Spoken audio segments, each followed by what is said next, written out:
School Election King is not a youth movie, but a power playground where students play tricks like politicians. Join me in the movie. The 75th Student Council election is taking place throughout Xianzhen High School. Students take turns to vote and follow the instructions. Each ballot is put into a sealed box in serious order, 33 days before. This school is no different from a miniature version of the brutal real world.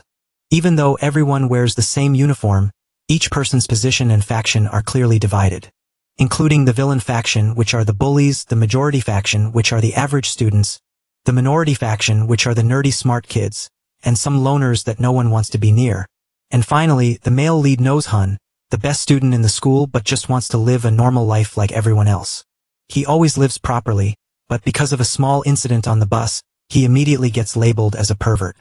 Being teased by his friends as holy erection, in fact, it was just an accident when he mistakenly wore his dad's shorts in the morning rush.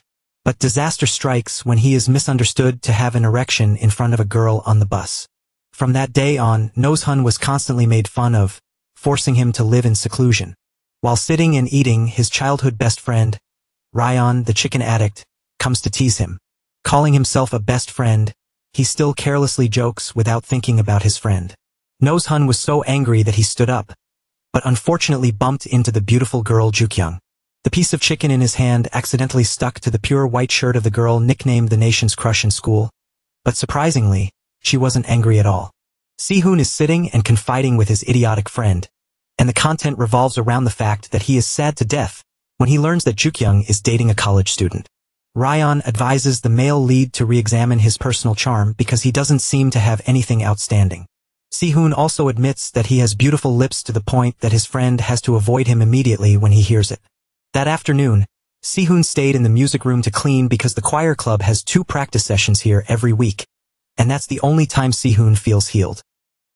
He just sits and watches the crush playing the piano in fascination, and then our male lead decides to try to study his personal charm as Ryan said. When the choir class ended, Si-hoon slowly walked out and was suddenly called back by a senior to talk. Si-hoon feels both worried and embarrassed when he is suddenly invited to dinner.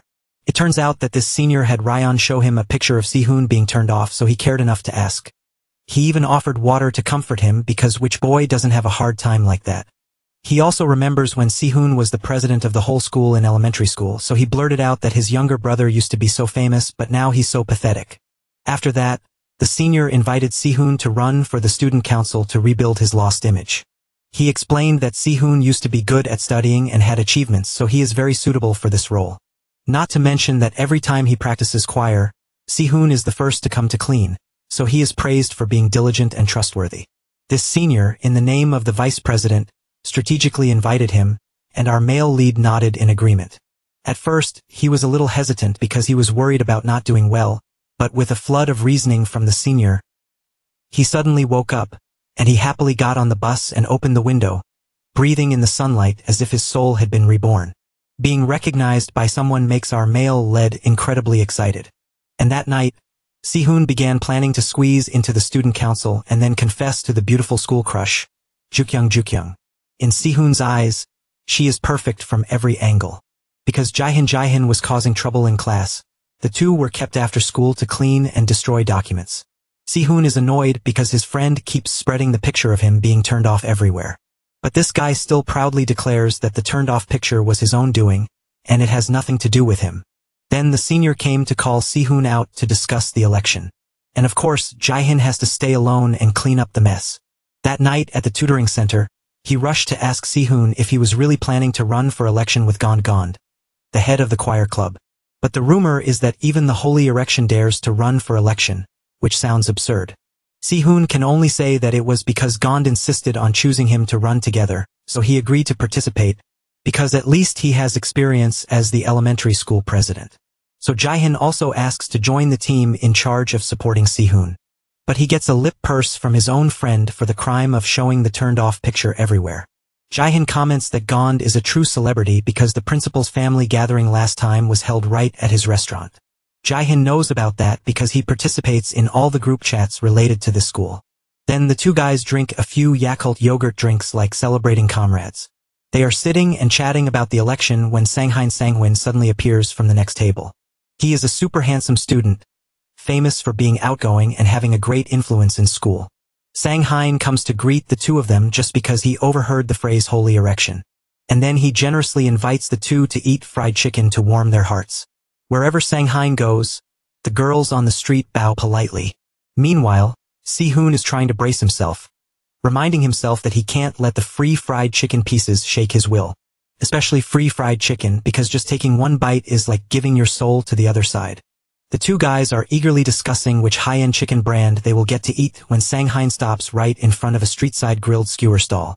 The sizzling, smoky grilled meat skewers make our Jae-hyun go crazy and rush to eat. True to his chicken addict nature, he eats all the food, leaving Si-hoon sitting there feeling embarrassed for him.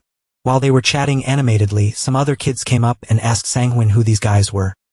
He quickly put his arm around Si-hoon's shoulder and nonchalantly said that this was his younger brother. Then the whole group laughed and chatted while eating chicken for a whole hour. They talked so well for an hour, even though they just went to the same school and weren't related by blood at all. Since then, Si-hoon has inadvertently become the younger brother of the most popular Sang-hoon in school. After parting ways, Sang-hoon whispered to him before leaving that if he wanted to get into a good class at the tutoring center, he could just say that Sang-hoon introduced him and he would be prioritized for a good class.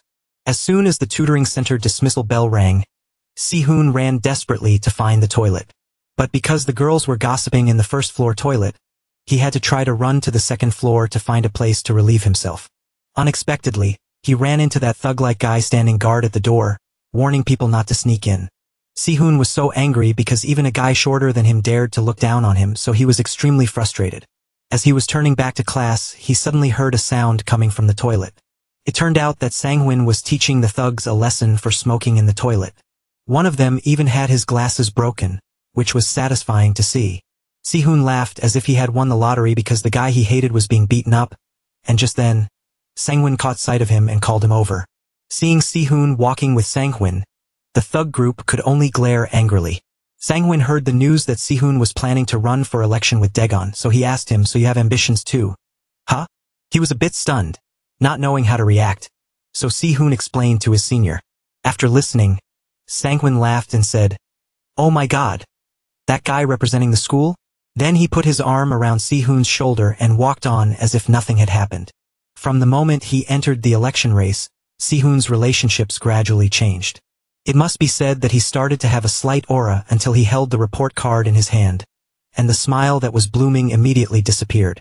His friends teased Si-hoon that he was now important and was starting to show off, but in reality he was just furious about dropping in rank. Fortunately, he only dropped to 12th place in the whole school, not just in the class, or he would be doomed. To avoid being scolded by his mother like before, that night, thanks to Sang-hoon, Si-hoon was able to register for the hottest class at the tutoring center. Of course, this was a national secret, and he even got to study for free because he was known as Sang-hoon's younger brother. Here, he bumped into a girl with glasses and was crushed against the door. But then he was impressed by the extremely high level of English of the girl named Rongi, who was rumored to be the most difficult person in the solar system. That night, Si-hoon was warned by his mother as usual, but surprisingly, she brought out a whole case of energy drinks to encourage him. His mother was a big fan of Sang-hoon, while Si-hoon was discussing with Gond, so he couldn't help but feel a little guilty because this was like betraying his teammates. Later, he accidentally saw Jae-hyun vaping with another guy and found out that this guy also made fake report cards for students from other schools, so he was talented but went down the wrong path. While gossiping, Si-hoon got a call from Gond, so he had to leave to discuss the student council, and he boldly proposed his crush for the position of female president. The next morning, Si-hoon fell into a daydream again about standing side by side with his crush, so he almost got smacked by his friends in the middle of class. After escaping, he immediately thought about establishing a disciplinary committee to deal with those brats. There was a guy who used to be jealous of Si-hoon because he had to do chores in the choir class, but in the end, he was annoyed when Gond chose Si-hoon instead of him. While gossiping, Si-hoon was called up by the teacher and heard that Gond regretted missing him, which made him feel a little doubtful. It turned out that Gond had gone to the teacher to ask for the list of academic achievements of the 10th graders to recruit for the position of vice president. The teacher thought that the student council should have some good students, so he secretly gave the list even though it was not allowed. Then he emphasized that because Si-hoon was ranked 12th, he was just Gond's last resort because none of the top students could talk. The one who really regretted missing Si-hoon was Sang-hoon, not anyone else. So Sihoon pondered and realized that he could not be a cheap substitute in Gon's eyes. He bitterly realized that all the sweet words before were just acting. Then he walked to Sangwon's class to start a new chapter in his life. Sihoon was sitting and eating lunch alone in silence when Jihan came to ask him about it. It turned out that the rumor that Sihoon kicked Gon had spread to every corner of the school. He didn't know what to do with the choir team, but he felt that if they had different views now, they should avoid each other to keep things quiet. While he was still confused and hadn't had time to think, Sangwon appeared and asked him a question like a hero, saying that if he needed anything, just tell him. There are only 26 days left until the election. So when Sihoon went to see Sangwon, he accidentally ran into the furied Rongi. It turned out that Sangwon had invited Rongi to his team and also said that these two were a good match, which made both of them feel unbelievable. Rongi glared and declared that she didn't like him, then turned and left. When he entered the teacher's room, Sihoon ran into Gon again. Because he was too embarrassed, he planned to sneak into a small corner near Rongi to avoid him. But the teacher called him out to stand in the middle of Gon and Sangwon. Then the teacher started handing out documents to the group. Sangwon, Rongi, and Sihoon are team number 1, and Gon and Kyung are team number 2. Of course, both teams must recruit vice team leaders to have enough eligible members. When it came to the handshake greeting, Sihoon fell into a panic, his heart was pounding, and he was breathing heavily like he was running a 3-kilometer race, which made Rongi couldn't help but laugh.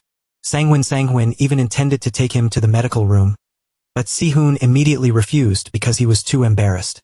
Mina's brother came to pick her up, so only the two brothers were left standing there. Has Sihoon settled things with Gon? He knows that it's a personal matter, so he doesn't interfere and lets Sihoon handle it himself, even with the members of the choir team, to make a scene. Then he suddenly gave Sihoon the Bowat app. The real deal made the male lead speechless. Sangwon even felt sorry for not being able to give him a brand new item, and said he would bring a fully charged one tomorrow. Then he thanked Sihoon for troubling him a bit. The taxi arrived, and Sihoon got in. Sitting in the car, he kept thinking about how giving an item you're using to someone else is a very special and intimate act. And from the bottom of his heart, Sihoon felt that Sangwon was really a good person indeed. The next morning, as Sihoon was playing with the fancy Bowat app, Kyung stormed in. She asked Sihoon why he nominated her for the team and then stabbed her in the back like this. Sihoon flusteredly explained that it wasn't stabbing her in the back and that he still participates in the choir club normally because running for election is one thing, but the club is still the club and it's not related. While he was still confused and didn't know what else to say, Sihoon's friend came out of nowhere and started talking, causing Sihoon to take the opportunity to slip away. Jihan stayed behind and praised Sihoon for being so gentle and not having any resistance. But Kyung replied blankly that that guy had turned on her, so now she hates him.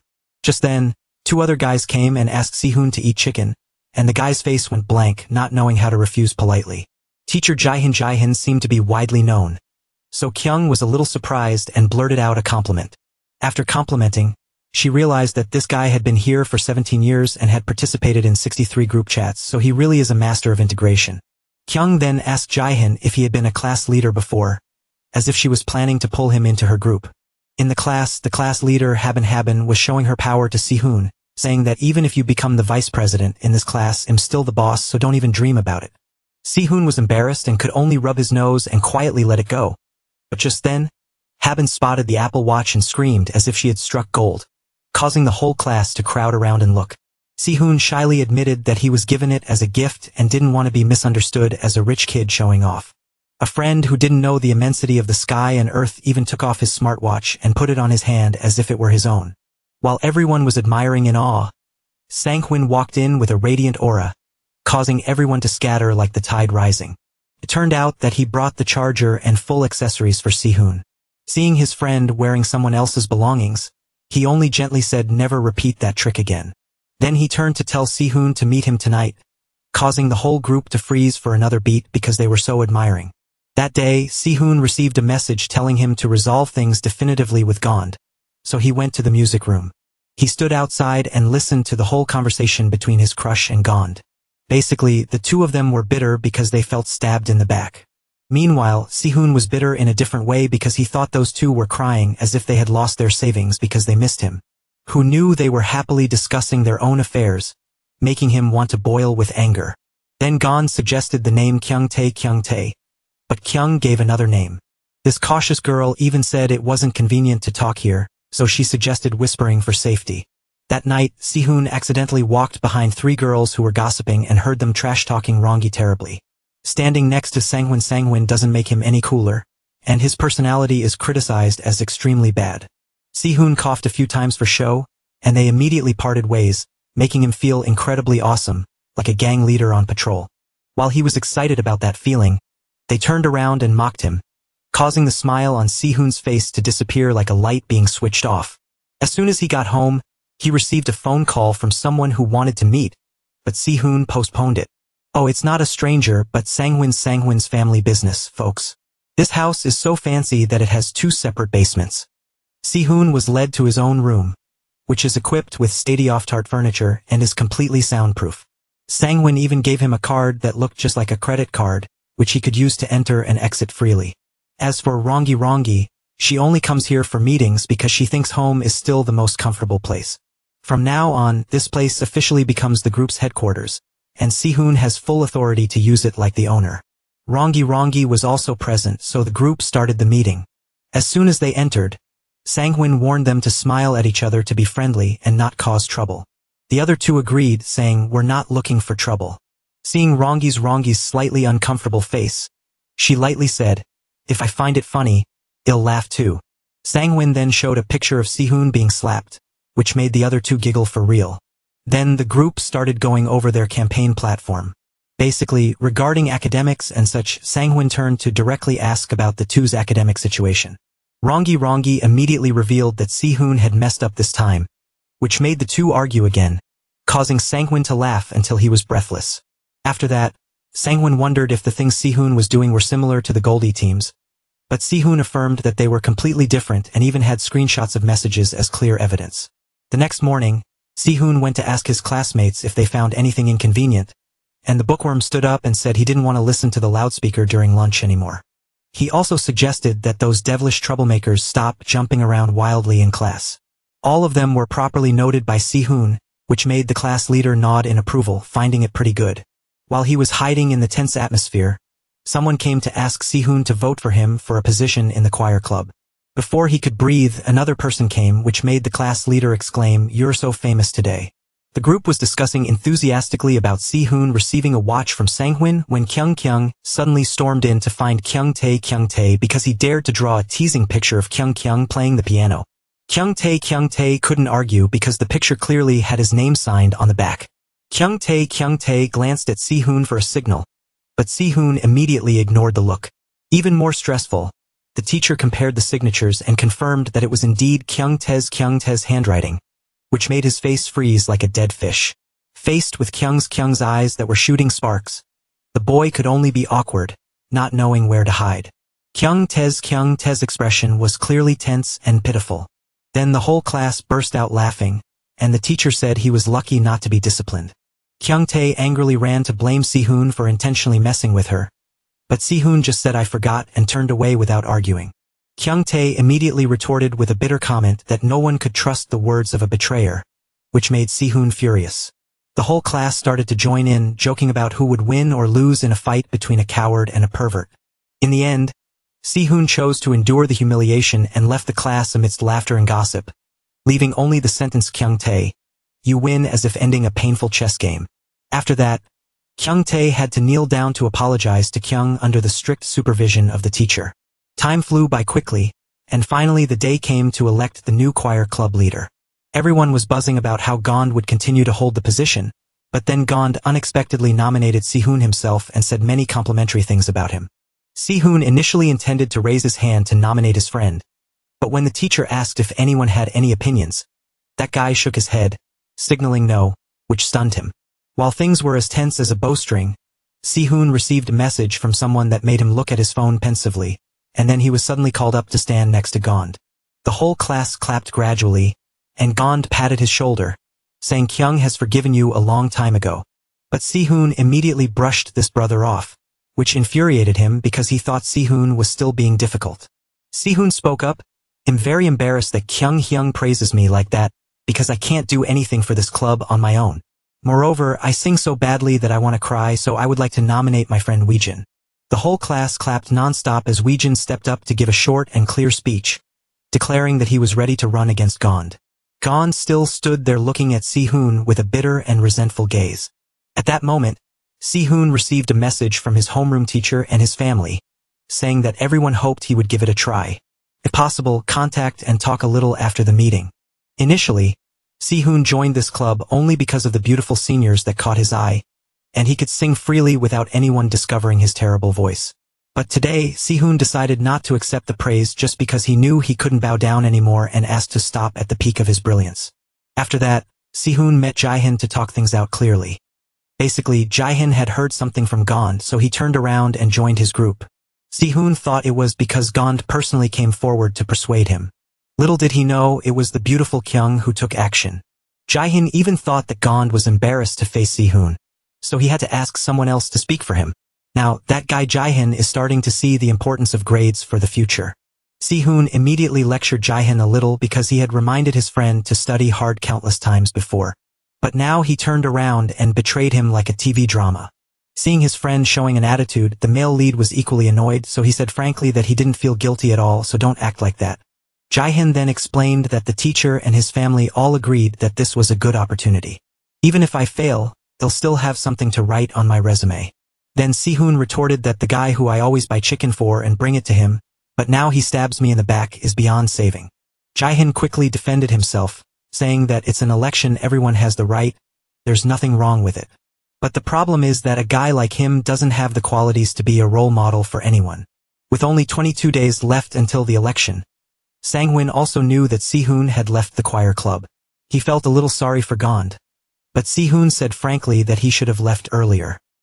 After that, Sang-win even invited his little brother Si-hoon to his birthday party tomorrow, making Si-hoon so happy that he couldn't stop smiling.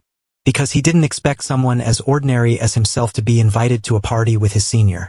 Si-hoon thought Sang-win's house must be top-notch, but it turned out to be a pretty ordinary apartment. So much so that the driver was suspicious and asked directly, "Are you sure this is Sang-win's house?" and told the little guy to get out of the car because Sang-win would personally come to pick him up. Si-hoon went to the birthday party wearing his uniform, making everyone shake their heads. Sang-win picked him up and carefully instructed him not to take pictures or take out his phone. So Si-hoon just nodded and listened. When he got there, he took off his shoes right at the door, making the girls giggle because they thought he was a waiter. Thanks to Sang-win's protection, he wasn't checked for his phone like others. Actually, there was a proper phone collection counter where everyone had to leave their phones before entering. It was truly a dazzling and unusual world of Sang-win in that ordinary apartment. The flashing lights and everyone dancing wildly made Si-hoon dizzy, as if he had fallen into another planet. Sang-win then gathered everyone to introduce Si-hoon and Dong-gi as his juniors who would be joining him in the election this time. Just a few sentences into the introduction, the party officially started with a riot that reached the roof. A guy dressed as a dog brought wine, and Sang-win had to drink it for Si-hoon, because he knew that if his little brother came home smelling of alcohol, he would get punched right away. But Si-hoon was provoked by another guy who called him an idiot. So he couldn't stand it and chugged the glass in one go like water, then ordered another glass for good measure. So Si-hoon fell deep into the old rut, forgetting his student status. Suddenly, someone's phone rang, freezing the whole group. It turned out to be Sang-win's mother's phone, making the older brother startled and terrified. Immediately, the whole group, as if they had a script ready, turned off the music and lights extremely professionally. Sang-win plopped down on the sofa and answered the phone in a surprisingly well-behaved voice. A friend who was holding a tray was yawning and almost dropped it, causing the whole group to rush to support it, otherwise it would have been a disaster. And Sang-win gently told his mother that the housekeeper had just made braised ribs, so he had finished eating and was resting. While the father on the other end of the phone kept telling him not to gather friends, the group at the party chuckled. While Si-hoon was sitting drunkenly, that guy kept provoking him, causing him to chug another glass and then fly up to punch him. It was a headache that someone standing nearby secretly filmed it with their phone. Just then, Dagon appeared to stop Si-hoon, and he listened immediately. As for the other guy, the whole group pulled him aside to sit quietly. Then Sang-win decided to take the whole group to the rooftop, leaving the troublemaker behind. He even mocked Sang-win for bringing that country bumpkin here. Then he was immediately reprimanded, Didn't you hear me introduce him earlier? Then Sang-Win told him to get lost quickly because he was annoying to look at. On the rooftop, Daegon enthusiastically showed Si-hoon how to punch properly with power. And then Si-hoon officially got wasted, lying face down unconscious like a sack of rice. The next morning, the little guy woke up naked. As soon as he struggled to get up, he felt nauseous, so he rushed to the bathroom. Looking around, he saw a row of watches lying still on Sang-Win's table, making Si-hoon's face pale as he checked his wrist to see where the Apple Watch was. Luckily, it was still in his bag or he would have fainted on the spot. But before he could breathe, he almost had a heart attack when he found out he was in the same bed with Mina. Si-hoon blankly and frantically recalled the night before, playing back the memories in slow motion, but still couldn't figure out what was going on. Then he went to the Australian grocery store and started talking about it with Jae-hin. While they were talking, Si-hoon walked in, causing that guy to act like a senior and handle things smoothly. Seeing that, Si-hoon had to whisper and ask the cashier who that cool older brother was. Jae-hin hurriedly told Si-hoon to keep what happened this morning a secret, and he nodded, but as soon as he left, he blurted it out. After that, Sang-Win chose a top-notch poster along with the teacher. As for Si-hoon, he asked the teacher to go to the medical room, but in reality he sneaked out the window. Meanwhile, Sang-Win had already spent money to print a batch of his handsome posters. The hamburger shop was also preparing several boxes of burgers that looked mouth-watering. And it was Si-hoon who rode the motorbike to get the posters printed with Sang-Win's face. When the medical staff came to check on him, this guy even pretended to have just woken up from the pain. After that, the whole group went to post the posters all over the school, except for the room of the choir club. Once everything was done, the group was given hamburgers and soft drinks sponsored by Sang-Win, causing the gang under Gon to be suffocated with anger. When Gon saw Sang-Win's idol-like poster, he was extremely jealous, bro. He cursed without restraint and said that these eye-catching posters were just cheap tricks. Then he turned around and patted Jae-hin's shoulder, advising him not to be discouraged. Ever since that incident, wherever Si-hoon goes, he is praised as cute, causing this guy to spread hearts everywhere as if he had been struck by the lightning of love. In class, Si-hoon gets enthusiastic support from the class leader, who even asks to take a group photo, making that guy Kyungtae and the rebellious group itch to punch him. And indeed, after that, he was bullied by the whole group, grabbed by the neck and dragged into the storage room to be reprimanded. They warned Si-hoon not to show off and then pinned him against the wall like in an action movie. Si-hoon angrily questioned what they would do if he got elected, and was grabbed by the neck by Rungsu near his face, who said that once those older brothers graduated, who would protect him. Si-hoon was lifted up but didn't flinch, replying that at that time, they were just students like him. Basically, they were annoyed and wanted him to settle down and live a peaceful student life. Si-hoon went home in a crumpled state, like a cloth that had been wrung dry, when he unexpectedly met Diego on the way. Even though the senior asked him, he still tried to act like nothing had happened. Diego turned to leave, but after only a few steps, he stopped because he felt something was wrong. He approached again, and with one glance, he saw a clear red mark on Si-hoon's collar. Si-hoon still pretended and said that it was just his friends teasing him, so Diego had to swallow his anger and leave without asking further. The next morning, with only 16 days left until the election, the school suddenly became turbulent when the police appeared as soon as Si-hoon showed his face in class. He heard the news that Gond was being taken away in handcuffs, which made Si-hoon rush to see what was happening, and indeed, he saw Gond getting into the police car, causing the whole school to gossip. Immediately after that, Senior Ik-young unexpectedly appeared in Sang-Win's group meeting room to ask about the matter. Hearing the news, Sang-Win also seemed confused because he didn't understand what was going on. So he was reminded by her that the whole group had to keep their image clean. Otherwise, they would fail miserably if they got caught up in a scandal while running for election. Ik-young is currently in 12th grade, and used to be the vice president, so this time Sang-Win invited her as a special advisor. Because she didn't take the university entrance exam but applied for studying abroad. So she's free now. The next morning, Si-hoon went to find Jae-hin, but his best friend was already busy in the choir class. After that, Si-hoon was called by Sang-Win to take campaign posters. Everyone took great photos like magazine covers except for Si-hoon, whose face was as stiff as a wax statue. The photographer had to direct him like he was shooting a rookie model before he could get a few shots that were barely usable. While he was struggling, Si-hoon received a phone call from Jae-hin. The two friends, who are now on different sides, still ask about each other in a hesitant way, like a divorcing couple. It was then that Si-hoon remembered that today was Jae-hun's birthday. He awkwardly promised to treat him to a meal another day. But Jae-hun hung up quickly before Si-hoon could say his birthday wishes. The next day, Rong-soo showed up to find Si-hoon looking battered, as if he had just rolled out of a survival battle.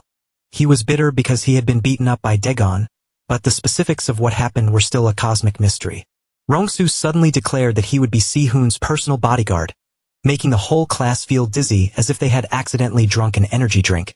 Even so, he still calmly affirmed his new role, making everyone laugh and smooth things over at the meeting that day. Rong-gi presented a summary of the campaign pledges from 73 student council presidents who had been elected last year, leaving Si-hoon in a daze because he didn't expect this girl to be so hardcore. It turned out that she had called each person to ask about their experiences and then compiled them into a super document, making Si-hoon feel that his job of hanging banners was as tiny as an ant. The feeling of being overshadowed made him sulk.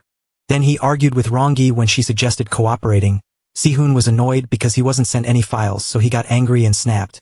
Unexpectedly, this girl said that the document actually had Si-hoon's name on it because she wanted the two of them to be credited together to show teamwork. But Si-hoon thought she had messed up, so she added his name to avoid being scolded. Rong-gi thought this guy was like a 3-year-old, so she just said ahoo to get over it.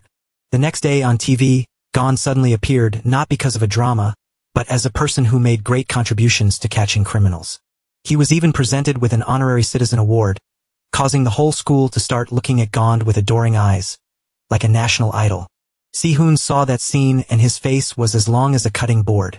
Sang-hwan, understanding the situation, came to pat his shoulder to comfort him and then ordered his minions to retreat amidst the deafening cheers calling out Gon's name. Ik-young came in with the aura of a special forces trainer and declared that from now on, they had to equip themselves with the spirit of a steel spy. That is, they had to quietly hide in the toilet to listen to the opponent badmouthing them and then screenshot comments on social media. Even if someone smelled that the other side was campaigning and there was something fishy, they had to rush in and sabotage immediately. It sounds a bit dirty, but that's what the school political battlefield is like, brothers. The whole group shouted in unison, "I'm a spy, winning is everything." From now on, this group is officially a key member of Team 1, so they have to tighten up their personal image. The unruly students were also very bitter after hearing this, but they had no choice. Meanwhile, in the choir club, Gon's name was resounding as if everyone was gathered. It was also the moment when Jae-hun was standing in the same frame with Gon and Kyung. The girl also gave a speech that sounded ingratiating, but the group still applauded as if they had struck gold. Whatever the student council president says, they all think is right. While Team 2 was plotting their move, Team 1 had already finished their uniforms. And they're the latest high-end stuff on the market, not some cheap, mass-produced items. It's different when Sang-hwan is in charge. The guy even instructed them to wear this shirt during the campaign to look like a professional team. Then he told whoever was going to replace the main poster to follow on Do-rong, that prominent dog-headed dude. Sang-hwan also took the opportunity to introduce the leader of Team 1's cheerleading squad, Kwon-sit, who is in the same class as him. Kwon-sit is a bit old, so the younger students mistakenly think he's repeating a grade, which is a shame. He's in charge of training the cheerleading song for the whole group. As for Team 2, the leader of the cheerleading squad is Ui-dung. Team 1's song has a few concise lines, while Team 2's is a long, rambling prayer. The next day after school, Se-hun casually asked Rong-hai out to eat, but she flatly refused because she had to study more math, leaving him nodding in frustration. Later, on the bus, Se-hun intended to ask her how much her math tutoring cost, but she ignored him completely because she was wearing headphones and didn't bother to pay attention. While he was sitting there absent-mindedly, Mina suddenly got on the bus and sat next to him, startling him. The two started talking, but Se-hun's face was as stiff as dried fish. They sat in the park, and Se-hun confessed that it was his first time, but she remained unfazed, saying it was nothing. They just drunkenly slept like sardines. Se-hun was still suspicious because he had taken off his clothes, but she said that she poured water on him to wake him up, and then he wet her, so she had to change, but it was nothing serious. Se-hun was about to run away in embarrassment, but Mina pulled him back and unexpectedly gave him a quick kiss on the lips, then said, "If he campaigns well, she'll give him a real kiss next time," leaving him stunned as he watched her disappear. Right at the start of the campaign, posters from both teams filled the school, creating a half-blue, half-red scene like a presidential election, making everyone who passed by stop to take pictures. Mr. Song Bin, who is in charge of the student council, observed every little detail but didn't intervene unless he detected cheating. And he emphasized that if anyone was caught bribing voters, they would be eliminated immediately without further ado. The Gonda team was warned by the student council for not labeling their materials, so someone took a picture as evidence immediately. Sang Huin's team handed out 400 high-quality chocolate bars, leaving the senior student council members at a loss. The kids on the blue team even wickedly stuffed chocolate into people's hands, clothes, and mouths like distributing charitable goods. Then they were caught spraying perfume on the campaign materials, but because it didn't violate any rules, the teacher had to give in. Then the teacher went to look for Se-hun but couldn't find him, so Dong-hai hurriedly rushed off to find him. While the whole school was bustling, Se-hun was still sound asleep on the bus. When he realized it was too late, he ran into the school looking disheveled, missing his signature uniform because he forgot it on the bus, which was really painful. Se-hun was stared at by the whole team like a criminal because he forgot his uniform and smelled like a wild animal returning to school. As a key figure, forgetting this and that made everyone look at him like they wanted to shoot him in the head. When it was time to campaign, Team 1, with their fancy uniforms, gradually danced and cheered for Sang Huin, making the atmosphere hotter than a frying pan. Team 2 was not to be outdone, chanting Gonda like a living being. "Great Mr. Gonda, let us go for practical learning," they chanted, making him feel like he was on cloud 9. The two sides exchanged arguments like in an action movie, but Sang Huin was handsome. He even handed out perfume-scented tickets, causing the girls to swoon. Team 1 even opened a free service like charging phones for students, which was incredible. Meanwhile, Se-hun, the vice-captain, was as invisible as a shadow, making the team want to throw the name tag at his face to wake him up. He looked at Sang Huin in confusion, but he remained silent and didn't say a word. While he was standing there quietly, Di-hun stepped up and gave a passionate speech. He took a typical commitment and turned it into a song, making the whole school dance along. The content was about the 12th grade picnic that was once cancelled and had to be restored for a complete youth. Then he sang lightly about Mr. Gonda taking them for practical experience, giving Team 2 a chance to cheer. Meanwhile, Team 1 was as tense as a string, trying to stay calm. Se-hun just stood there smiling slightly at Di-hun as if he wasn't involved, making everyone want to grab his neck. As a result, Se-hun was dragged away for not wearing the correct uniform.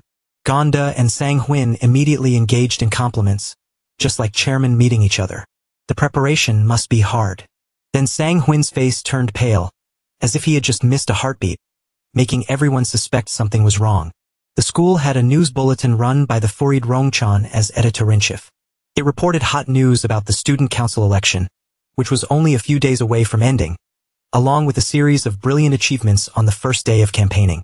The public opinion poll showed that Sang Huin accounted for 35, while Gonda overwhelmed with 65, giving Gonda's team a chance to crow like a rooster winning the jackpot. Mr. Gonda then turned on his preaching mode. He spoke as if he was leading the nation, saying, "We will win like this," making the team excited and applaud like thunder. On Sang Huin's side, Ms. Tri Yen Kai-ung began to psychologically torture her juniors by lecturing them again. She emphasized, "This isn't just a casual election, it's power, guys." When a clueless kid asked where the power was, she gave him a high-quality answer, "Just win and you'll understand what the pinnacle of power is." After hearing that, the juniors were fired up. It's like instilling a winning mentality into each person. The next morning, Dagon stole the pen of the guy next to him to scribble on Dagon's poster to vent his anger. On the blue team side, they constantly analyzed the voting data, and someone suggested attacking the class with a low percentage to easily recover. But for Gonda, the strategy was to hold on tight to his diehard fans, focusing on comforting the most ardent supporters, because even though they were few, they shouted as loud as loudspeakers. Both teams compiled a bunch of catchphrases to campaign to each influential individual, determined to get every single vote to crush the opponent in the final battle. Se-hun was called back by the older sister to talk. She understood how he felt when that compromising photo was spread all over social media like an out-of-control virus. Then she started explaining the rules of the game clearly. Those who mocked Se-hun were actually just trying to tarnish the team's image through him. And in this game, Se-hun is an important card, so he needs to be aware. He needs to sit down and talk to Kyung Yen Kyung so she can understand what the other team is like. Because Se-hun used to be a member of the choir club, and was also close friends with Di-hun. So the two sat down and untied each knot calmly. The next morning, standing in front of the vandalized poster, Se-hun and Dong his faces were as tense as bowstrings. Seeing this, Sang-Hwin came to energize them, saying, "Don't let me get a bad name in front of everyone." After that, Donggi asks Se-hun to go buy cosmetics, making him laugh a little because she talks like an old woman, but also wants to be pretty sometimes. After arguing non-stop, the two still carried a bag of cosmetics home, each going their own way. Se-hun was walking when he received a call from Teo. He said he had some extremely hot information to tell Se-hun, but it had to be kept absolutely secret. Just as he answered the call, a guy on a motorcycle swerved and hit him, causing Se-hun to hit his head on a pole, bleeding profusely. His vision was blurry as he looked at the person who caused the accident, but because they were wearing a helmet that covered everything, he couldn't tell who it was. Brothers. When he woke up, he found himself in the hospital with his parents and Sang-Hein by his side. Da-hun also rushed over in a hurry, forgetting that Se-hun's parents were there, so he was a little flustered. Basically, he was hit, but Se-hun didn't even see the license plate, which is annoying. His head was stitched up with 4 stitches, and he also received all kinds of tonics from Sang-Hein. Se-hun was lying there, almost fainting, when Gonda suddenly appeared, making the atmosphere as tense as a string. This guy caused confusion as soon as he walked in because he was wearing a helmet and didn't even smile, saying he heard that a student from their school had an accident, so he came to visit to fulfill his role as a model citizen. But everyone felt something was off, like, did he really need to be that free? Da noticed that Gonda's leg was scratched, and Gonda said he tripped because he was in a hurry. Then he was asked repeatedly what kind of vehicle he came in, and Gonda answered a motorbike. Dagon's face twitched slightly, and Sang-Hein fidgeted, understanding the implication. Then the final blow was when Dagon asked what color the motorbike was, and Gonda flared up, asking, "Why are you asking that? Me and those 3 guys suspect that Gonda deliberately hit Se-hun, bros."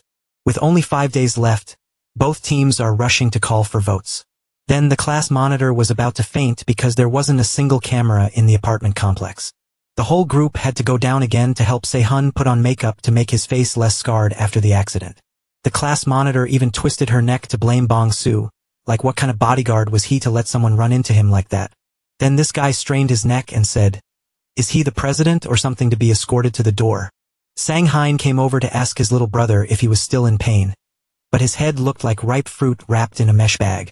Luckily, there was an acquaintance in the hospital, so this guy recovered quickly. As for the near accident, it's still up in the air.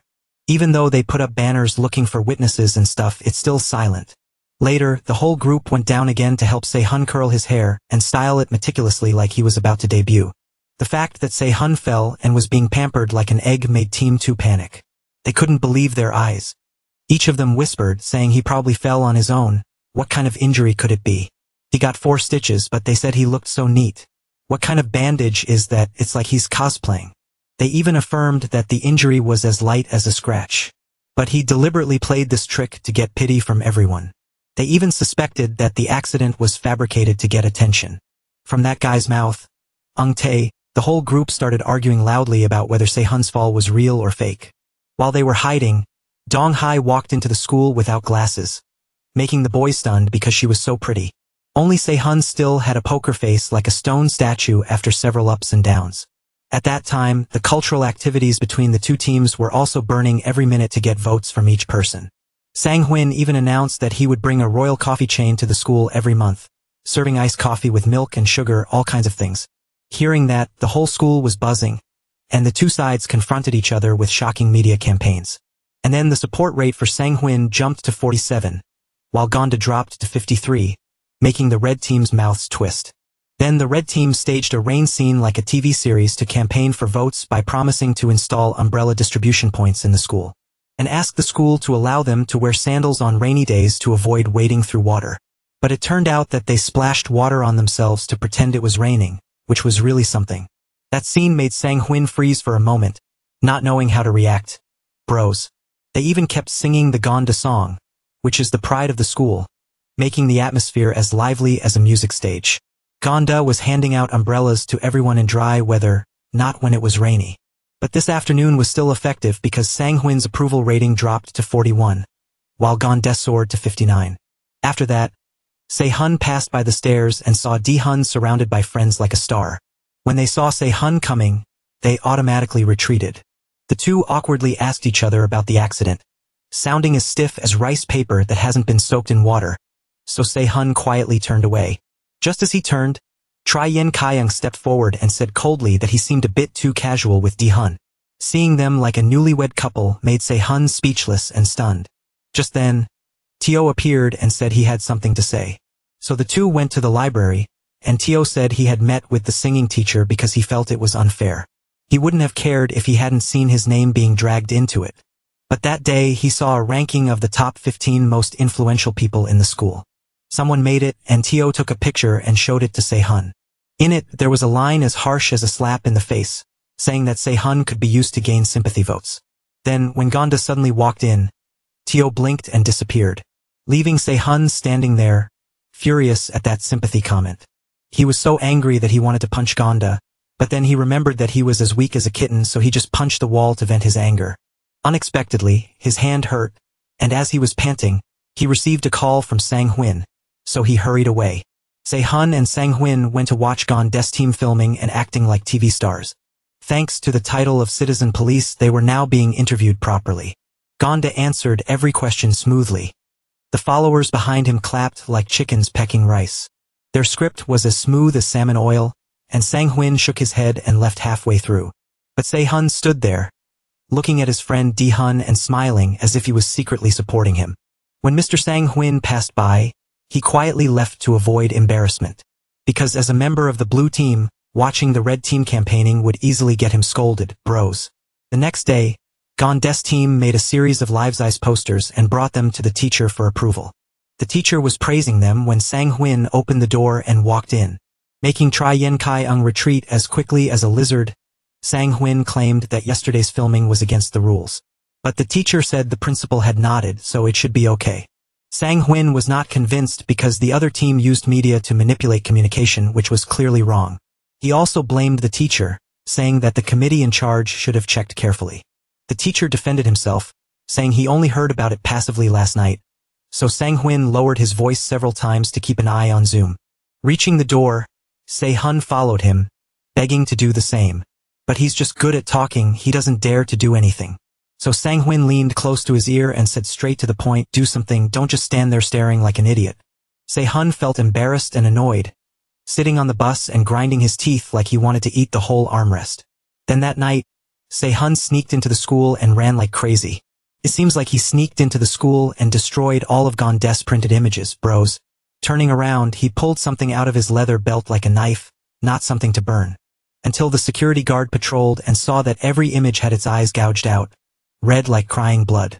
The next morning, the two teams stood opposite each other with the damaged images in the middle. The teacher asked, but of course no one would admit it. Ki-unk kept blaming the blue team, then Se-hun spoke up. You guys are involved in the red team, saying my head injury was made up by me. So you can destroy it yourselves and blame it on us. The two argued fiercely. Then the pile was burned.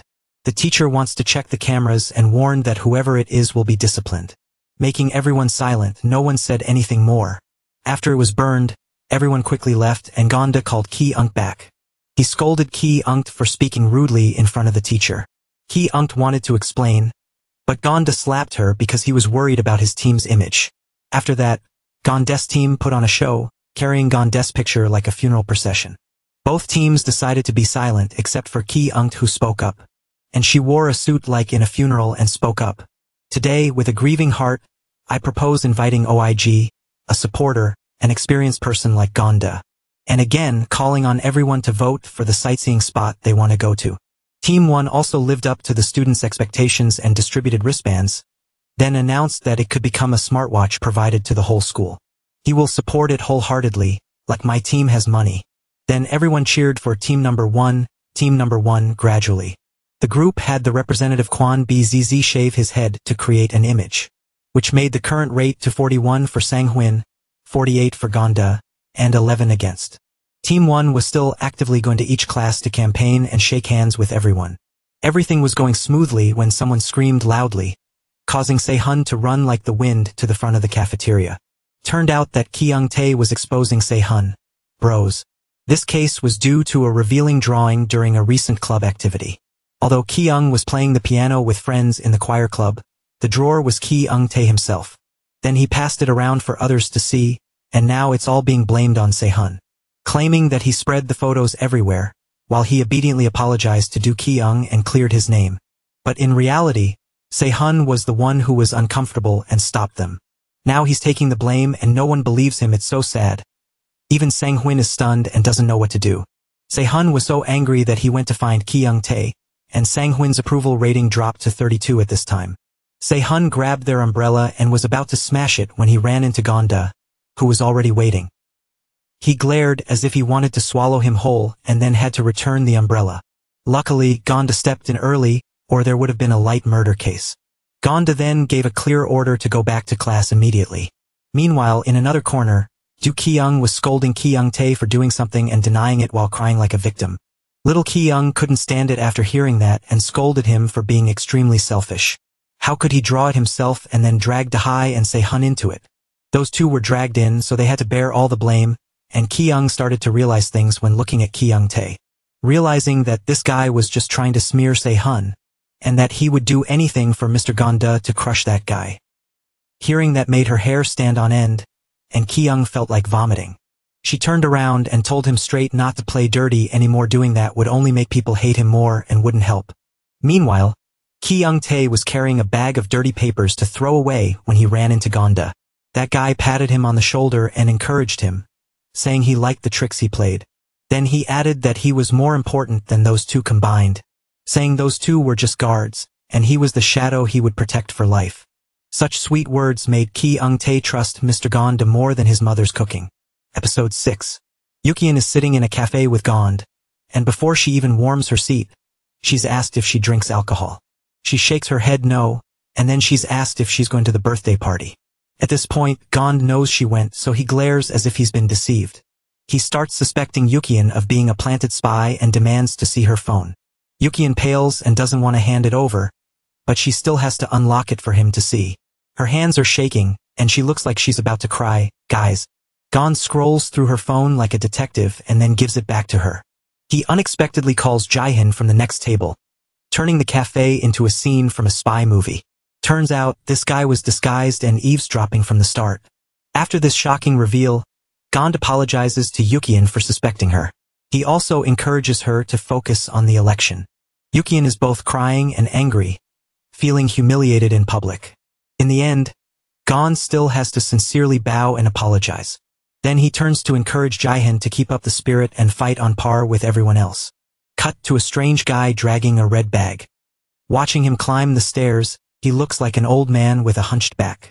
He finally makes it to the rooftop, hobbles into a corner, and starts texting.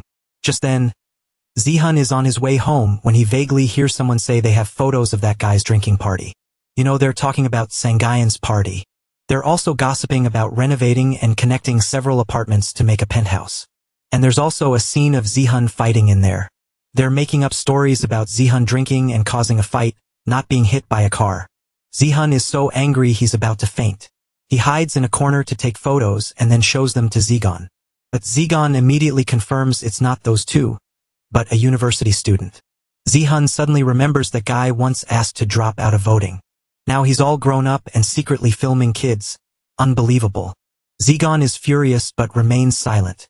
Jaehyun asks if they don't have a way to deal with these guys. Then Zegon dropped a bombshell saying no matter how miserable life is, we shouldn't be miserable too. Otherwise, we're just being miserable ourselves. Then he asked Jaehyun to go eat. At that moment, Jaehyun seemed to realize the truth and confessed everything to Zegon. He called Jongsu, but his phone was dead. Sitting on the back of Zegon's motorbike and calling Ki-young-tae, he just told him to get lost, which sent a chill down Zeehyun's spine. I don't know if he's about to die or what he's planning to do. At that time, Jongsu was watching Ki-young-tae on the rooftop. As soon as Zeehyun arrived, he immediately chased after him. Jongsu was about to take action when he saw Zeehyun and stopped. Zeehyun hinted around for a while and Jongsu stopped, but because of his nosy nature, he dropped the bag of bricks and stones. In a split second, Zegon appeared like a god, pushing Ki-young-tae out of the way and catching all of it. Thanks to the helmet, he just staggered and left, otherwise he'd be in trouble. Ki-young-tae accused Zeehyun of knowing in advance, so he came. It was noisy, but Zeehyun asked him back, "What are you planning to do with such a big bag?" The guy froze and walked into the room. Meanwhile, Jongsu appeared from behind, wanting to give Zeehyun a hard time. There's only one day left until the election. The two teams are still going strong, setting up dazzling and chaotic stages. In the midst of the excitement, Zihan received shocking news that last night Kai Young-tae and Daehee had a heated argument over the phrase miserable conscience. Luckily, there was no fighting. Then the two reconciled and shook hands as if there had never been a separation. Jongsu and Zihan heard it and were like, "We knew it, it's so hard to say. Now we're planning to play a trick on Kai Young-tae." While they were talking, Dagon appeared wearing a helmet. Jongsu understood immediately what happened the other day. While the square-headed guy saw his brother wearing a helmet to school and thought he was crazy. But in the eyes of Jongsu and Zihan, Gon is truly the ultimate gentleman. The schoolyard is bustling again as Team 2 screams, dances, and uses megaphones to solicit votes. Team 1 is also nonchalant and unwilling to lose.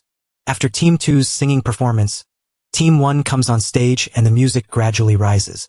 With the handsome Sang-hwin that everyone loves. The two teams are truly evenly matched. But the blue team goes big, investing in facilities that make you jealous. Despite all that, Sang-hwin's actual voting rate has increased to 35. And 16 are still against votes. Gond maintains his performance with 49. Next is the showdown between the two beauty representatives, Zongi and Kai Young. In the theme of youthful school days, Zongi targets the students' fatigue and proposes the idea of a dedicated electric vehicle system for going to school. Kai Young immediately retorts that electric vehicles are just pie in the sky. Team 2 brings sustainable value. As soon as he says that, the team cheers like crazy. But Zongi refuses to give in. She concludes with a sharp remark that this is an election debate, not a hair salon or environmental issue. This is what you call populism. Hearing that, Kai Young gets angry and says the school lacks club rooms, but builds coffee shops and gyms instead. Zongi immediately responds that the other team organizes league tournaments and camping trips, turning the school into an amusement park. Kai Young wants to tear her hair out but can't, saying Zongi is wasted not being the Minister of Education. Unexpectedly, little Zongi fires back that creating an atmosphere of ridiculing others is true populism. Not stopping there, she even uses English in her response, leaving Kai Young speechless. Beautiful but tongue-tied is useless. This counterattack has caused Sang-hwin's team's voting rate to jump to 51 immediately. As soon as he shows his face, he glances at Gond as a signal. The other guy nods as if to say, "I understand you." And all those shady actions are witnessed firsthand by Zihan, who is hiding by the wall. As the two teams were being interviewed by the student council, a loud, earth-shattering scream rang out. Then that guy Kai Young activated media attack mode. Pointing the mic, he declared that candidate Sang-hwin should withdraw if he's involved in a drinking party scandal. He even put up banners like he's arresting a wanted criminal. He kept yelling Sang-hwin's name, creating a chaotic and tense atmosphere. Zihan was furious and wanted to rush out and punch him, but Sang-hwin held him back. The student council also jumped in to stop him, but he kept struggling and yelling, just like a blind follower of an idol. Not stopping there, students' phones started receiving photos allegedly taken at the drinking party, making Sang-hwin, Zongi, and Zihan look at each other in shock. Everyone worried that these photos would kill their votes. Sang-hwin glanced over and saw Gon standing there, looking calm. He knew right away that those photos were sent by that guy. As a result, Gon's approval rating soared to 57 like a balloon. Sang-hwin's team had to hold an emergency strategy meeting. The main strategist started by scolding everyone. Someone said the evidence was messy, but she insisted that the other guy wouldn't do it without something to gain. Even if it's fake news, it's enough to make the team nervous. While everyone was worried, Sang-hwin laughed mockingly like he was calm, saying this was boring. "I drank alcohol but I didn't kill anyone. I'll take full responsibility, am not afraid." Then he turned to tell Zihan not to get mad in front of the others. "We have to play fair. We will continue to run until the end." The main strategist was so angry she couldn't breathe, but she couldn't argue. Sang-hwin added that last year she lost because she kept using empty tactics. "Now I'll win to show you what resonates with the people, so focus on doing your job properly." The next day, Team 1 gritted their teeth and went to each class to campaign, but were scolded like a torrential rain in July. Because of the alcohol party that is gradually becoming hot. Not only did the students not listen, but they also yelled and mocked, making little Rongi furious. She exploded and said, "I only had one drink to celebrate the Mid-Autumn Festival. If I say anything wrong, they'll drop out of school, don't drag me out and scold me." Then she turned around and snapped at the person who asked to see her passport when she went to Jeju Island as if they were checking her background. After saying that, she left in a fit of anger. On this side, Gond went to see that guy Jun, the one who hired Kai Young-tae to put on that dirty alcohol party act. Jun still doesn't understand where he went wrong. He was brainwashed by Gond that what we are doing is for justice. This righteousness is superior. On Zihan's side, he's still sitting in the room talking to Daehan like two close friends from first grade. Daehan is starting to get discouraged with the election and confides that he thought it would be fun at first, but it turned out to be a swamp. Then he left, not forgetting to invite Zihan to have some lemongrass chicken when he's free. When the whole class left, only Zihan and the group of class monitors were left, sighing because they were so tired. They're so tired, but they don't understand why Kai Young-tae would take such a risk. While they were talking, the class monitor exploded because Daehan's fake transcript was revealed. After hearing that, Zihan ran to find his friend like he was kidnapping a hostage. But he couldn't find him after searching everywhere. It turned out that older sister had secretly recorded the private conversation between Zihan and her. She said it was a heart-to-heart, but it turned out to be a trick. Sang-hun is sitting and listening to the recording like a detective in a movie. Zihan found out about it and angrily went to find Sang-hun to question him. He said straight to his face that he felt used because the private things he told him were now all over the place. Sang-hun calmly replied that you've been wronged many times before. This won't affect anything because the voice in the recording has been distorted. The important thing now is to win, not to sit there and shout. There's only one day left. Hearing that, Zihan had to keep quiet and waited for Daehan to the point that he sat there looking like a stone statue. Gond came to see Zihan again. He suspected Zihan was the one who leaked the story. Even though Zihan vehemently denied it, he still got kicked and lost face. Daehan then revealed himself and sadly said that he used to trust Zihan immensely. But now everything has turned to smoke. The final hidden card was revealed, causing Sang-hun to start laughing maniacally. He turned to ask Daegon to give him a cigarette, but the other guy said he was out, and took the opportunity to run away. Sang-hun then turned to his little ally and said through gritted teeth that they needed to find a team to deal with the accounts immediately. Otherwise those photos spreading would be a disaster. Episode 7. The scene of Gond arguing with another team during a soccer game unexpectedly topped the trending charts like a fever. The rules were being examined as if a new planet had been discovered, even more so than the Daehan's transcript scandal. But in retrospect, Daehan's fake transcript didn't shock or provoke as strong a reaction as Gond's fiery scene on the field. That heated image caused Gond's team to be in a dire situation, with their momentum plummeting. In the latest voting rates, Gond was only at 39, while Sang-hui jumped to 48. It's definitely the final stretch, so anyone with a scandal is immediately used as bait. In class, Gond called Jun out to talk like brothers, softly asking if he had thought it through. Then asked if they became close from the start because of that incident, right? Jun sat with his chin in his hand, saying he wasn't suited for this kind of infighting and exposing each other. His words were like a slap in the face, making Gond feel disappointed at losing an ally and not knowing how to keep him. Gond said it's fine if he quietly withdraws, so as not to cause trouble. Unexpectedly, Jun added that he had one more thing to say, and then brought out a group of his underlings who also wanted to withdraw, effectively causing the internal collapse of the team. Gond knew he couldn't convince them, so he nodded in resignation. In the end, Jun was the last person to leave the classroom and also the one who ended this team's drama. On the red team's side, they were in turmoil because Ui Dung and the choir club had officially given up and withdrawn from the election race. As a result, they had no choice but to drag each other out to relearn the choreography from scratch, while the blue team was as strong as the Amazon rainforest. Their spirits were high because Ding Ning believed the messages were fake, so they kept pushing forward. The team was short on people, so Gond had to stand up and reassure everyone because they were worried that Daehan hadn't shown his face yet. The situation at this time was tense like a bowstring about to snap. Kyung had no choice but to volunteer to dance and cheer because Team 2 was using people like autumn leaves. On the blue team side, they were going all out.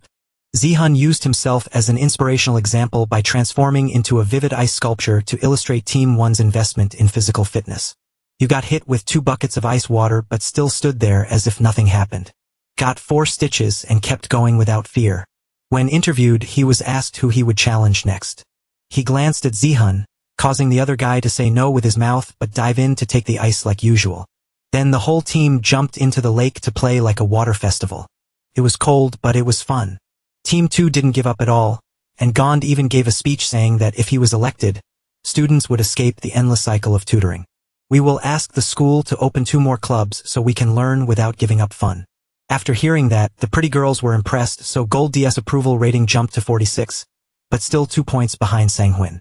Communication activities such as taking photos and filming clips are still being promoted every minute. The red team also played dirty by sabotaging the blue team's plans, making people disgusted. Meanwhile, Kyung-tae found Jaehyun, who was hiding in a corner because Gold D told him to avoid him temporarily. Kyung-tae was still sure that Gold D would protect him, so he advised Jaehyun to just trust their leader. Ji-hun reluctantly followed, but his heart was full of suspicion. But seeing the students gradually coming outside, he gave up and joined in. The teacher, despite trying his best, couldn't stop the students who were going crazy. They splashed water, smashed things, and knocked things over. Sang-Hwin and Gold D also started a verbal battle in the center of the press. Each side shouted that they were the ones who deserved to be president. The teacher ran around trying to stop them, but was powerless. The student council also stood by and didn't know how to stop them. In the midst of the chaos, Kyung-tae took the opportunity to tease Sang-Hwin, causing them to become as chaotic as a market. The students initially had their own reasons for participating. But in the end, the only reason was the word win. No one wanted to give in to anyone anymore. As a result, the rate plummeted. Sang-Hwin still has 37, while Gold D is closely following with 38. So the days of campaigning ended in a brawl. Of course, after the end, the students had to clean everything up.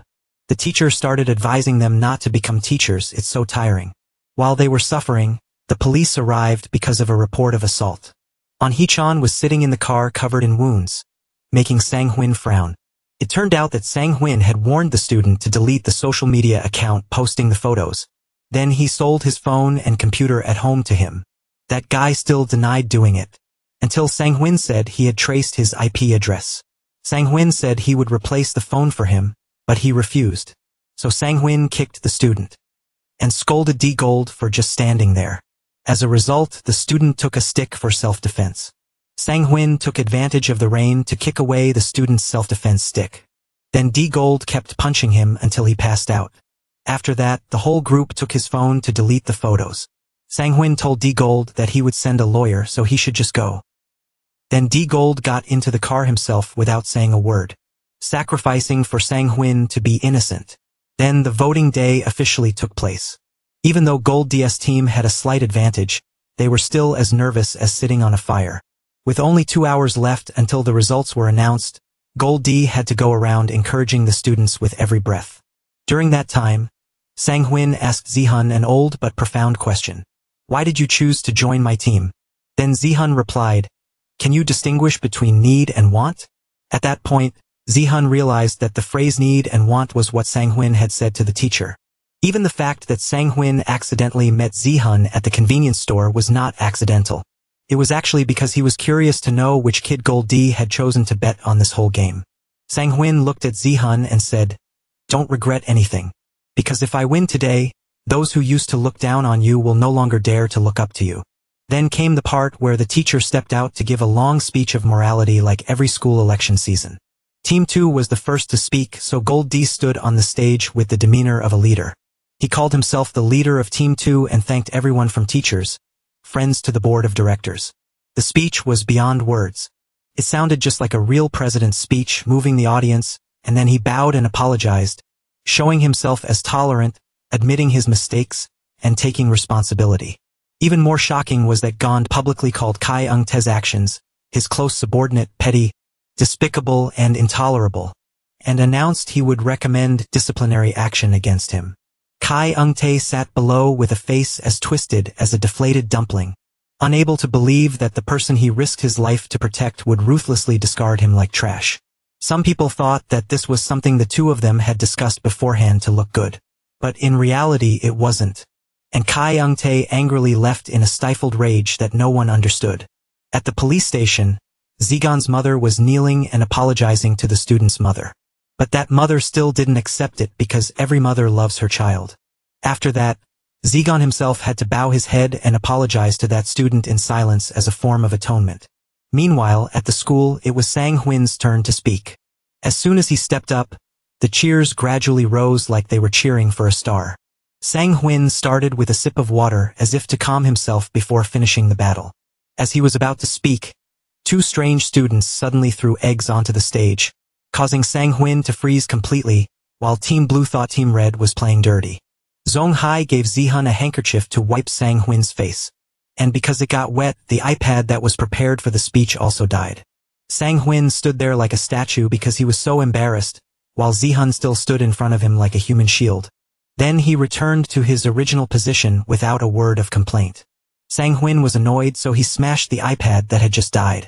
Then he started speaking by thanking everyone as if nothing had happened. Then suddenly said frankly that he had taken advantage of many people during this election. It was like confessing everything to strike straight at the psychology of those who were too fed up with hypocrisy. This tactic was actually an upgraded version of the trick that Gond used to sacrifice Kai Ung-tae alive before. That is, when Gond drew the sword of justice, Sang Huin played the confession of repentance to counterattack. Because Sang Huin understood clearly that the apology that the community forgave was cooler than shouting innocent. Then he admitted that he was indeed the narcissist that everyone said he was. Sang Huin confessed everything. He even revealed that he was the one behind the fake transcript scandal of Daihun. Turns out, the one who urged him to confess was none other than Zihan. At that time, this guy was so angry that he shouted, "If you don't admit everything, you'll be ashamed forever." Hearing that, Sang Huin played the flip-the-table card. Then he knelt down on the stage and said he would compensate this school with sincere repentance. And then came the moment of voting, with each student entering the closed polling room to decide who they would choose. Episode 8. Dagon called Sang Huin to report that he had resolved everything. He bowed and apologized, then slipped him compensation money in a sneaky way. Only the amount of money given was so much that you'd think the other guy was collecting tuition fees. The two guys laughed, saying that they're so big now, but they still don't know shame and go around shaking down high school students for money. Sang Huin asked how much he lost so he could transfer it back. Then Dagon said no need. If you make a move, it'll be there. It's that simple. Dagon didn't want to get involved any further at this time, so he announced that from now on, if anyone needs to be dealt with, he'll go himself. No need for anyone to tell him what to do anymore. After saying that, he hung up the phone, leaving Sang Huin sitting there dumbfounded because he didn't expect his comrade to turn on him so quickly. As for Dagon, he walked away leisurely and threw away his Apple Watch. That night, Zihan and Daihun were sneakily pulling something up to the school. The two guys were sneaky like thieves, and they even used shoelaces to pull it up. How clever. Turns out, Zihan had secretly bought Popeye's chicken for Daihun to cheer him up while he was isolated. Poor thing, struggling to pull the chicken up, but his face was still as happy as if he got a 10. Because even though they're on different teams, the two of them were still close friends who couldn't deny it. In the moment before the results were announced, the two of them looked at each other and smiled through their tears. After Sang Huin finished speaking, he went down and asked Zihan why he dared to say things like "don't live in a virtual world." Then Zihan said calmly that he just wanted to provoke him to go crazy. And Sang Huin had to nod in agreement that this guy was really provoking. Then the teacher held the results in his hand like he was holding a red book. When he announced it, Sang Huin's team cheered like they won the lottery. Zihan smiled lightly because now he was truly the vice president of the student body. The final percentages were 49 for Sang Huin and only 46 for Gond. Sang Huin's team went on stage to celebrate like it was their idol's birthday party. Meanwhile, the red team sat there weeping, with Kai Young-om holding her face like she just broke up with her idol. Gond still maintained his leader's composure and comforted the team with cool words. Sang Huin approached Gond to offer his condolences with the demeanor of a senior, while Zhong Hai ran over to hug Kai Ung and console her. Sang Huin shook hands with Gond like a true man with a clean and civilized conclusion. Gond also subtly signaled to Kai Ung-tae to talk privately later. The students were so excited that they dragged the teacher onto the stage to dance like it was a senior prom. And in that moment, Zihan still quietly looked at Daihun with a mixture of happiness and sympathy. After that, Zihan received his certificate of appointment, but his name was misspelled in the most obvious place. Now, Zihan and Zongyi officially became vice presidents. And Sang Huin held the position of president, just as he had affirmed before, and walked away with a proud demeanor. The only thing was that they hadn't heard from Dagon, which made them feel like something was missing. Zihan sat down to confide in Zongyi for a while to ease his mind. Now Zongyi even boldly invited Zihan to drink alcohol to truly become adults. As the two were talking excitedly, Zihan's mother called, forcing him to stop to report that he had won. But unfortunately, his mother called because of an urgent matter, forcing him to pack his bags and run. It turned out that he had to go to the police station because of the accident. Zihan's mother had secretly offered a reward to anyone who could find the witness who hit him. The photo of the witness was printed out, causing Zihan's hands to tremble. He immediately pulled out his phone to compare, and the police officer confirmed that it was the right guy.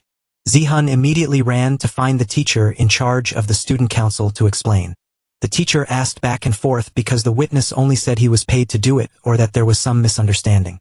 The teacher clearly didn't want to believe that the accomplice was Sang Huin and hoped everything could be settled smoothly because it wasn't certain. Then the teacher showed Zihan a video. It was the clip of Zihan sneaking into the teacher's office to deal with the printed posters. But as soon as he turned around, he saw that the boards were torn to pieces, making the situation even more obscure. The teacher didn't understand why Zihan intended to destroy the evidence. The teacher said that he understood that all of these students were competitive, so he wanted to ignore it. But now that he's just won the election, Zihan has come here to accuse President Sang Huin of being an accomplice in the Hitandran. The teacher started to get angry, saying that he was doing something shady and now he was accusing others.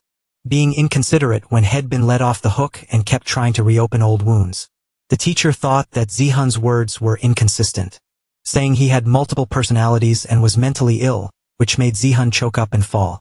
Finally, Zihan bitterly left the school and ripped off his student council badge, throwing it away as if he wanted to give up everything.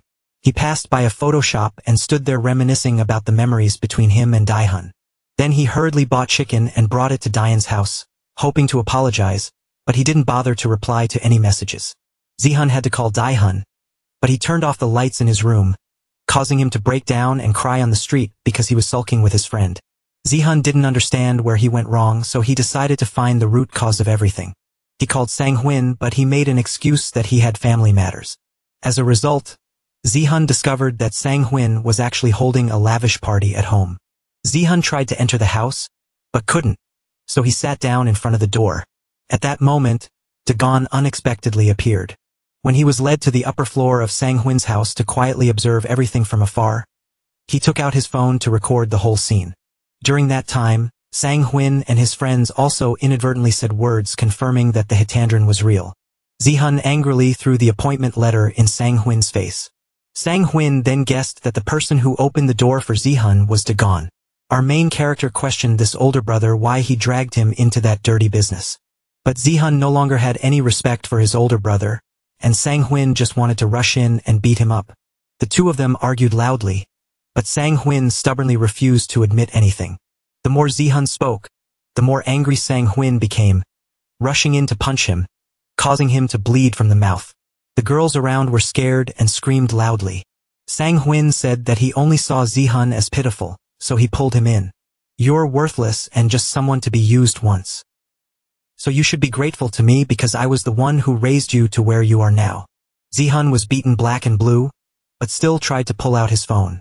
Turns out he had been recording video all along, hiding it carefully in his pocket, waiting until he was beaten to a pulp to pull it out and record Sang Huin's face. Sang Huin lost it and grabbed a bottle, intending to kill Zihan, but Dagon appeared and kicked it away. Then Dagon ran over to help Zihan, but Sang Huin still couldn't control his anger. He threw a vase at the two of them. Because they dodged in time, the vase flew straight through the glass and crashed down into the yard. The shock was that it hit someone, leaving them covered in blood, and the police arrived immediately. Dagon helped Zihan limp away, while Sang Huin was dragged straight into the police car. Despite his cries and pleas to call his mother, Dagon and Zihan just looked on, too disgusted to care. After that, Zihan no longer wanted to return to the life he had during the election. He transferred schools so he could finish his studies in peace. The whole class said goodbye to Zihan, and Auntie Hun was probably very sad. Gond also came to see him off and gave Zihan his sincere support. Kyung Tae also took the initiative to shake hands and make peace before Zihan officially left. A year later, as Zihan was standing and tapping on his phone, the familiar older brother with the bot show car reappeared. Turns out that older brother Dagon has now become an intellectual with a stable and respectable job. Zihan returned to visit his old school after a year away. Now the school is again bustling with elections, with the candidates being Dongiteo and Kai Young-tae. Zihan stood watching, feeling amused and missing his chaotic youth. Hearing the older brother say that Sang-hein has flown to the US because he has no face to stay. Zihan looked back at his familiar school and clearly felt the time of his election back then. But the trouble is that the older brother left him behind, so now he has to run after the legendary bot Chokar. Turns out maturity is not when you win an election, but when you know to let go of the badge of fame and realize who is still by your side when you have nothing left.